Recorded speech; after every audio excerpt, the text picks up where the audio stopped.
Hey there, Coastman. Chris Thomason joined by Beeville Jones head coach Chris Oza. Coach, first off, thanks for joining us. Sure, you're welcome.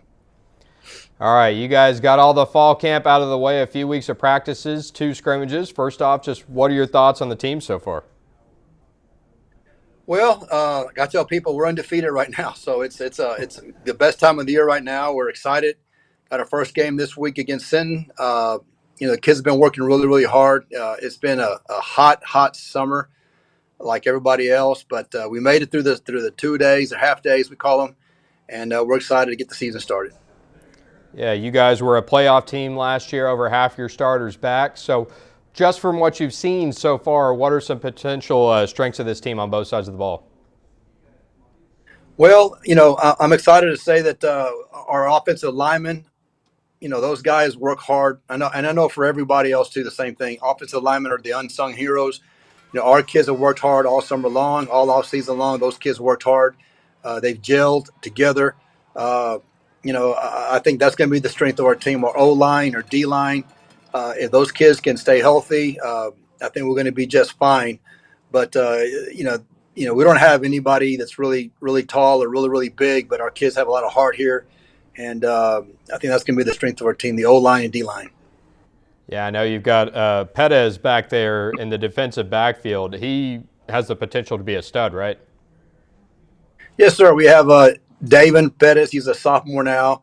His brother Darian is a senior. Those two kids are not just great athletes; they're great kids. They do the right thing. They're hard workers. So we have we have some of our kids in secondary coming back, and we're excited about that. But those kids will also be asked to play both ways, and I think they're gonna contribute a lot on both sides of the ball. Now, your non-district slate is pretty loaded. You mentioned Sinton, you've got Cuero, Somerset. How important was it for you to give your guys those early season tests? Well, I got mixed feelings there. I don't necessarily like the sometimes you can't help who you play. You got to find a game, and unfortunately for us, we got Cuero. Cuero's going to be tough. Somerset again; those guys are tough. And my thing is just unlike other sports, I think in football you got to stay healthy. You can play those big schools, those tough schools in other sports, and the chance of injury is real slim. But in our sport, you got to stay healthy, and that's my only concern. If we can get through the tough non-district schedule, stay healthy, and get ready for district, then I think we're going to be just fine because those teams will truly test us for sure. But again, we just got to stay healthy on both sides of the ball. Second year in this district with Rockport, Lavernia, Pleasanton, those guys. What are your thoughts on the district? Very competitive. Last year, we just every game you better come ready to play. Rockport's got a new coach this year. The rest of us are all they're all back. We know each other.